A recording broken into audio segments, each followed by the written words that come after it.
আসসালামু আলাইকুম। আজকে আপনাদেরকে দেখাবো টিকটকে আপনার ভিডিও কেন ভাইরাল হয় না। আপনার টিকটকে ভিডিও কিভাবে ভাইরাল হবে? আপনি তো এই সেটিংগুলো অন করে রাখেন নাই। আপনার ভালো ভিউজ আসে না, ভালো লাইক আসে না, ভালো ফলোয়ার আসে না। তো টেনশন নেওয়ার কোনো কারণ নেই। আজকে আপনাদেরকে দেখাবো আপনার আইডিতে কোনো প্রবলেম আছে কিনা কিংবা আপনার টিকটক কমিউনিটি গাইডলাইন ইস্যু আছে কিনা। সো কথা না বাড়িয়ে চলুন মূল ভিডিও শুরু করা যাক। মোবাইল স্ক্রিনে চলে যান। আপনার টিকটক আইডিটি ওপেন করুন। উপরে থ্রি ডট ওখানে ক্লিক করুন।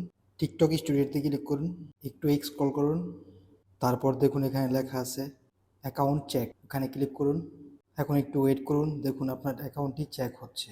এখানে দেখুন ব্লু কালার টিক চিহ্ন উঠতেছে, তার মানে আমার আইডিতে প্রবলেম নাই। আর যেই রেড কালার টিক চিহ্নগুলো উঠতেছে তার মানে আমার ওই ভিডিওগুলো ডিলিট করতে হবে। ওই ভিডিওগুলোতে প্রবলেম আসছে, টিকটক কমিউনিটি গাইডলাইন আমি মানি নাই, যার কারণে ওই ভিডিওগুলো রেড কালার ডট আসছে।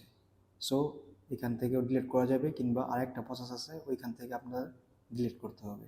এখান থেকে ডিলিট না করলেও চলবে, আমি আরেকটা সহজ উপায় দেখাই। ওখান থেকে আপনার ডিলিট করুন প্রত্যেকটা ভিডিও।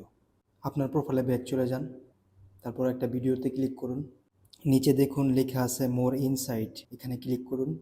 তারপর দেখেন লেখা আছে your video is not enable for recommendation. এই লেখাটি আসলেই বুঝতে পারবেন আপনার এই ভিডিওটি নট এনেবল। সো এই ভিডিওগুলো টিকটক কমিউনিটি গাইডলাইন অমান্য করছে, যার জন্য টিকটক কমিউনিটি এই ভিডিওগুলোকে ব্যান করে দিছে। সো এই ধরনের ভিডিওগুলো ডিলিট করে আপনি নতুন করে ভিডিও আপলোড করুন, আপনার ভিডিও অবশ্যই ভাইরাল হবে। আশা করছি আপনার প্রোফাইলের প্রবলেমগুলো আপনি সলভ করতে পেরেছেন। আপনার একটু হলেও উপকারে এসেছে আমার এই ভিডিওটি। অবশ্যই আমার চ্যানেলটিকে সাবস্ক্রাইব করে রাখুন অ্যান্ড বেল আইকনটি বাজিয়ে রাখুন।